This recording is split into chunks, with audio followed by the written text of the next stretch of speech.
Hello everybody, this is Jonathan, and in this video I'm going to be adding Jonathan, my username, as a root user.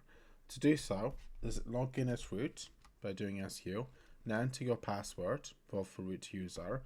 So once logged in as a root user, now what you do is do nano, go into etc, and now write down Sudoers, press on the enter key. Now scroll all the way down, do see over there, and now put down your username. So for my example, it's going to be Jonathan Stedman, and now type down all is equal to all dash dash all, and now type down all again, and now do Control X. Yes, we do want to save it. Now press on the enter key.